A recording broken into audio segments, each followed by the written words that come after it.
കാരണം വെച്ചാൽ രണ്ടെണ്ണത്തിനും കാണിക്കണമെന്നേ. എന്തിനാ ഒരാളെ കാണിക്കണേ? രണ്ടുപേരും ഒരുമിച്ചല്ലേ പോയത്. ഒറ്റയ്ക്ക് ഞാൻ പറഞ്ഞ എന്നെ ഇവിടുന്ന് കെട്ടി വലിച്ചു പോലെ വണ്ടിയിൽ തട്ടിക്കൊണ്ട് പോവാണ് ശരി, സമ്മതിക്കാം.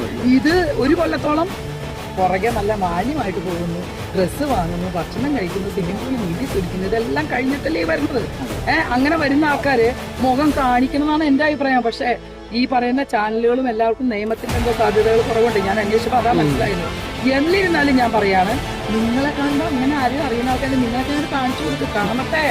ചാനലിലെ വീട് മക്കളെ നിങ്ങൾ കാണിച്ചു കൊടുക്ക്. ഞാൻ പറയട്ടെ, തെറ്റ് ചെയ്തൊരു പെണ്ണാണെങ്കിൽ രണ്ടുപേരും ഈക്വലാണ്, രണ്ടുപേരും ഒരുമിച്ചാണ് ഒരു കൊല്ലം പോയത്. അതിന്റെ അവളെ പീഡിപ്പിക്കുകയല്ല ചെയ്തിരിക്കുന്നത്. ഈ പൈസ എല്ലാം തീർന്ന്, പുരുഷന്മാരുടെ കയ്യിൽ എല്ലാം തീർന്ന്, സ്കൂൾ ഫീസ് കൊടുക്കാൻ പറ്റിയ പൈസയും കൂടെ അടിച്ചു മാറ്റിയിട്ട് എല്ലാം തീർന്നു കഴിയുമ്പോൾ പുരുഷൻ ശരിയല്ല എന്ന് പറഞ്ഞത് ശരിയാണോ? ആണോ? അത് നിങ്ങളെ കൊണ്ട് ഈ ഇങ്ങനെയുള്ള ആൾക്കാരെ പോലെ പെണ്ണുങ്ങൾ പ്രതികരിക്കുകയാണ്. അത് നിങ്ങൾ വിട്ടുകൊടുക്കരുത്.